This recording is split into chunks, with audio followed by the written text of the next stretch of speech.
What is going on, guys? Toma Tales here, and so you know that today I'm going to be bringing you guys another tale of my life.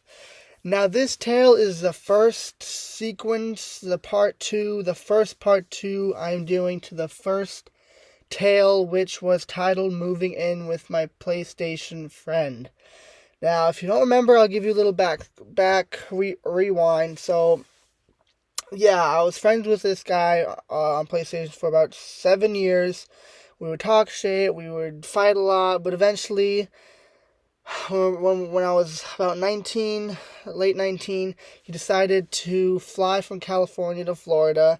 We spent a weekend together, we got to know each other, we really enjoyed each other's company, and then, as COVID hit and summertime came, I decided to leave my college and move to California where he was staying. And that's the rewind, and so let's get right into the story, the tale we have today. But before we get into the continuation part 2, guys, please leave a like on the video, please comment, and please subscribe if you appreciate my content. If it entertains you in any way, I would greatly appreciate it, but let's get right into it. So, it's summertime, 2019. Jeffrey is my PlayStation friend, we had agreed that he would look for a house in California because he was living with his family, and he would look for a house for both of us to live in. And so that's what he did. We were communicating over the phone, talking, during beginning and midsummer, and eventually he did find a place for us, and that's when things really got started. So, we communicated, we discussed the concepts and what we were going to do, and we agreed that he would fly down here to Florida. I'd pick him up with my car full of all my belongings. We would drive down south about 3 hours to my family's house to get situated, to say goodbye to my family, as I was for the first time going to move across the state, far, far away from my family. Now, as you can imagine, this is a big transition. I'd never been away from my family more than 3 hours, which is right now in college. But I was ready for a new adventure. I was ready to seize the moment. I wanted a fresh start, guys. I'm not scared of challenges. I'm not scared of new experiences, even if they end out bad. I am ready for anything. And that's what I'm preaching you with Toma Motivates, guys. Don't be afraid. But Toma Tales today. So, let's get into it. He flies down, which was credit to him, flying down, because obviously I didn't really want to drive, to California alone. If you don't know, it's a 3-day drive. If you don't drive 100 miles per hour like I was, it's probably going to be a 4.5 day drive. It's 40 hours, so, yeah. So, yeah, we drove together to my mother's house. We spent the night. And in the morning, we got some food. I said goodbye. And the most memorable road trip of my life had begun. Now, we started off driving at about 9 or 10 o'clock. And the goal was to get to Texas. Now, I believe from Florida to Texas, it's about an 17-ish hour drive, 16. And so that's a lot, driving 15 hours straight, 16, 17 hours straight.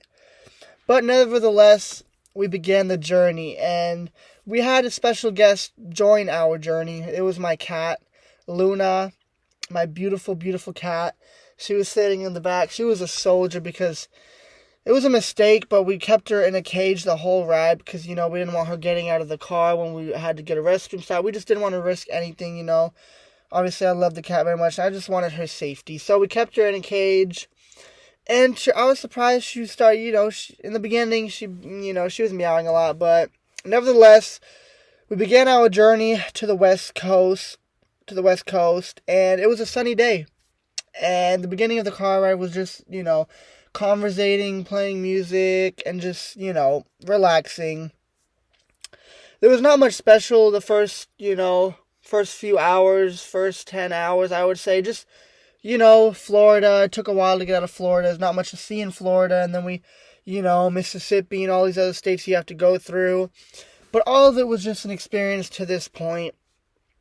And so, it was really just the view we were having was just, it was just something to, digest, and something that will stick in my memories forever. The view was amazing, and Jeffrey can concur to this. It was quite the experience driving to California, but we weren't there, obviously. We were still trying to make our way to Texas, and you know eventually we were getting very close to our destination in Texas. But at this time it was nightfall, and I just remember driving, in the dark in the Texas highways. It was super interesting because I'd never been to any of these states before. But Texas was definitely a bit chaotic at one point when we were near the downtown-ish areas. So much traffic, and then you had to take detours and all that.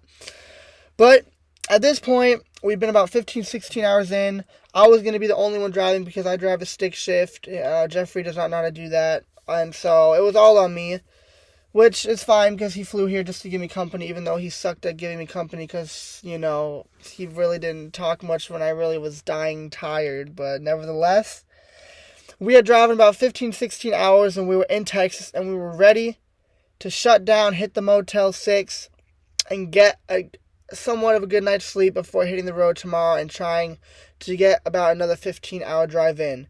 And so, yeah, we were about 10 minutes away from our motel, and this is when really the first very interesting event that took place was. It's just a memory, alright guys. This is one of the first really thing that stuck out of the road trip. So we were just driving normally, like on a normal road. Texas is pretty flat, We're just driving the motel, he's got the instructions in his car and he's letting me know. My cat's Luna's just relaxing in the back, being a good, beautiful little girl, all quiet. And all of a sudden, we're just driving on a flat road, and next thing I know, we are just about 5 feet in the air.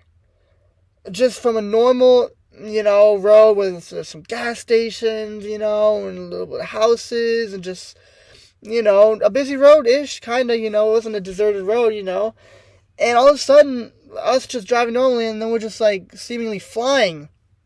And if you've had this phenomenon happen where, you go over a big bump or something, your mind is telling you, oh, I'm about to land. Obviously, I didn't fall off the face of the earth.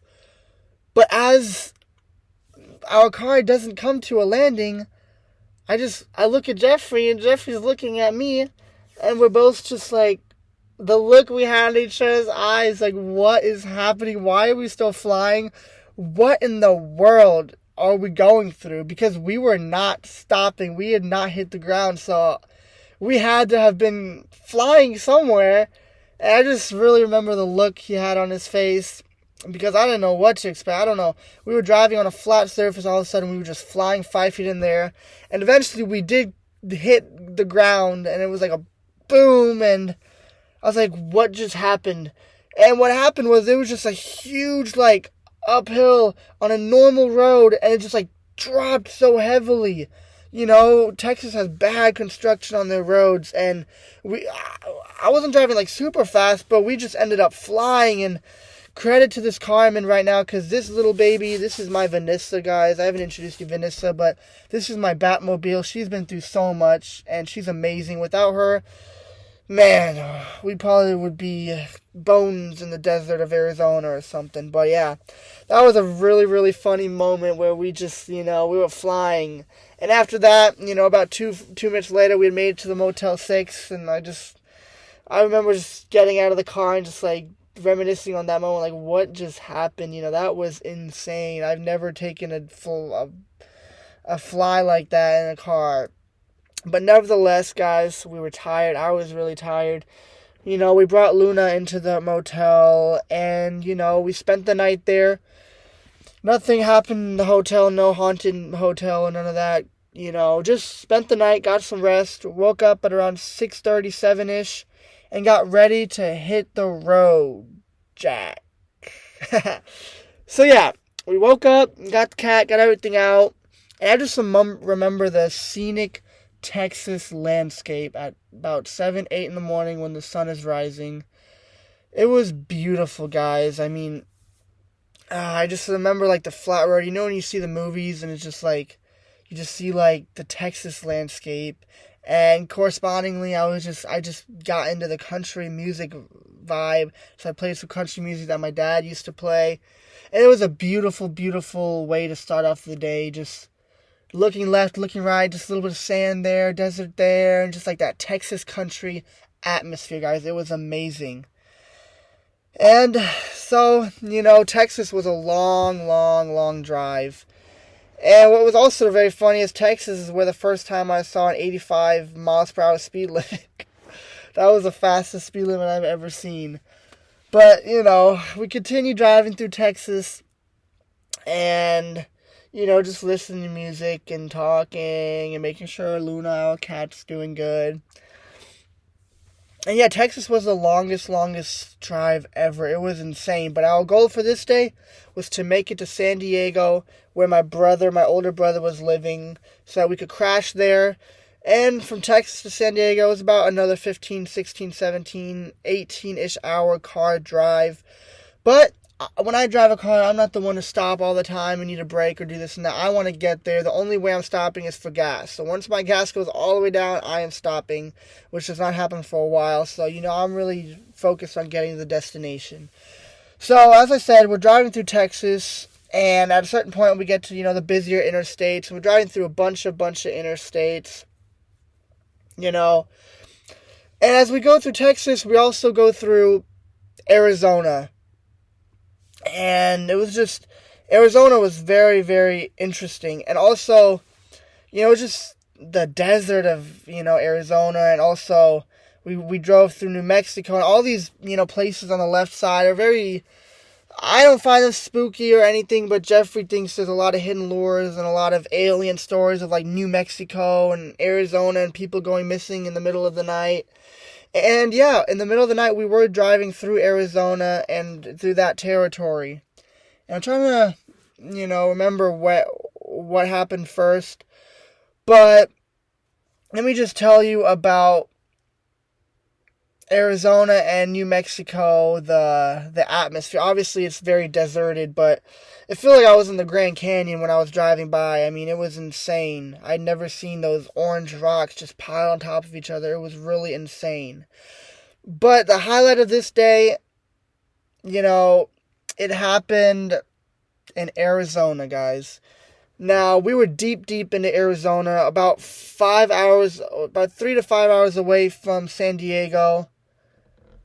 It was very close, but at this time we had kind of gotten off the map. We had taken a little detour through a very deserted one way in, one way out road in Arizona, guys. Now, to set the scene, it was just pure desert, thousands of miles to the right of us. And to the left of us were little broken down shacks and little old places you think like Jason Voorhees lives, or like some guy that probably murders people and just hides out in the little shacks to the left. So this was a really, really,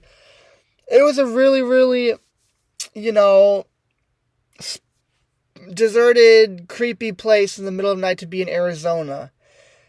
But it was fine, I'm never scared when I'm in my car, so I was doing good. And we're just driving, guys, and sometimes we'd see a car, sometimes we wouldn't. It wasn't just completely dead, but like we'd see a car maybe every 5 hours. We'd see a car maybe every half an hour, 25 minutes. We'd see a car pop in here and out.